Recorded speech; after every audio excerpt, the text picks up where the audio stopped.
it is now. So if you have 10% at 50 cents a point, that's $5 per pound. Is what you get for your biomass. That's how they calculate how they pay you. So it's 10% CBD, it's 50 cents per point, that's $5 per pound. That's how they pay it. They were paying upwards of 20, at one point 2 or 3 years ago, $25 to $30 a pound. And you could make a pound off of one plant. And they were planting 1,200 to 2,000 plants per acre. So take 1,000 plants times $30, what's that? 30,000? Profit. People made that. Now, there's a lot of farmers. I've heard a lot of farmers in Ray went bankrupt. They lived on the farm, they now live in town in a rental house because they lost the whole farm.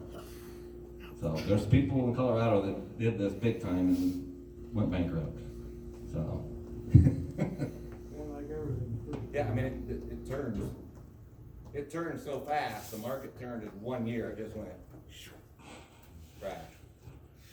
But I think in the long run, it will come back. So, that's good to get rid of people that shouldn't be in the business. They weren't in it because of the love of it, they were in it just to make money. So, kind of like farming. Why don't we farm for the money? Hey, you hope to get money out of it, but you do it because you love doing it, so. Anything else? What would you recommend for somebody entertaining this? Don't. Okay, Besides good. that. Start small. And that's every guy you talk to is in the business. Start small and learn. Don't jump in too fast. I heard of a family, it was in Kansas, I think. They did 6 acres. It was too much for them to handle. They didn't have the labor force to handle it. And that was only 6 acres. That's not very much. So how much do the ones in the Cook grow? I don't know. And that's, Well, there's 2 of them down there that I know. well, the one is a Ross, she was a Ross, grew up in Madrid. Nick and Tom Ross's Kaylin. sister. Does anybody know her? Kaylin Ross. I don't know her. That's who she was. She's a Harris now. Yeah, Justin is her Yeah. husband. Justin, yeah. Yep, and they have a company down there, Wild Ass Soap Company and Wild Ass Hemp Company. They have 2 donkeys. That's where the name came from. I follow them on Facebook. I've never met them.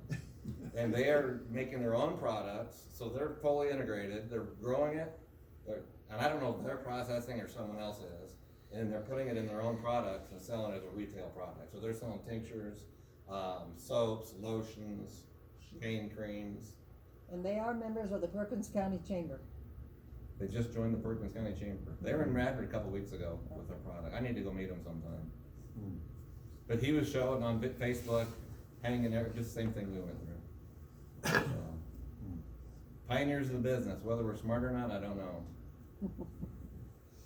So, Justin was a salesman for me. we'll see. I don't know.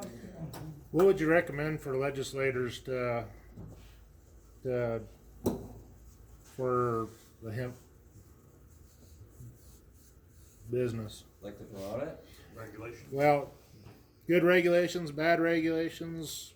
What would you like to see out of When I it? went to that meeting in Milford, there were 3 state senators there. And the one is the young girl, woman that is trying to pass the medical marijuana legalization. She's one of the big pushers of it. And she's got a very interesting story about why she's pushing it. If you ever heard it. I'm gonna guess she's probably not very liked. I have no idea, maybe you would know. I can't remember her name. But she's got a story about what medical marijuana did for a family and their child. They had to move out of the state of Nebraska to find a state that they could use their daughters so she could have a quality life.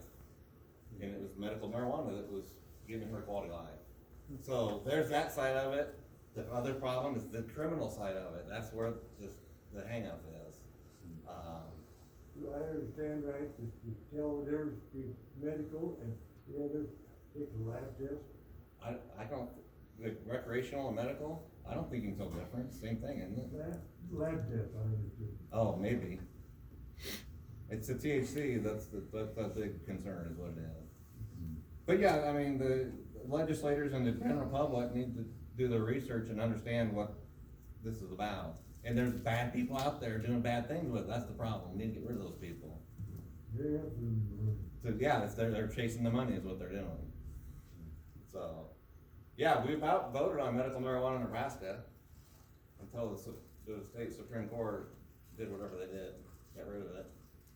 And so that group is right back on it the day after that happened for 2 years down the road, so. South Dakota has legalized, is it recreational or is it medical? I can't remember. Which was surprising because they weren't even legalized to grow hemp. And then they passed the law for medical or recreational marijuana. And they weren't even allowing farmers to grow hemp in South Dakota, which is a whole different thing. So, I don't know. I'm not an expert. I know a little bit to get myself in trouble saying that.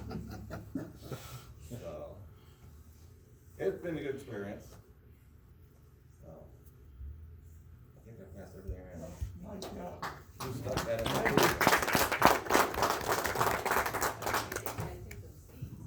The seeds? Yeah. I think I'll take a beer.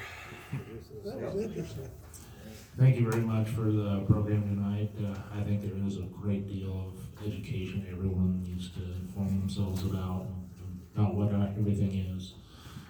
My understanding is between recreational and medical is mostly a taxing thing, depending on whether or not you qualify for medical, basically seeing a doctor, or if you just walk in and get it.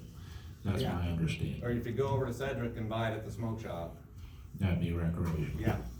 If you got a prescription, that's medical. If it's not recreational in the state, you gotta have a prescription from a doctor or their Right. practitioner.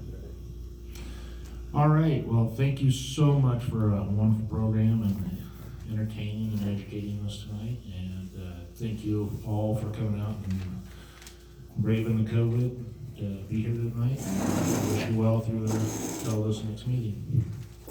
Still some candy and nuts over there. You're at the candy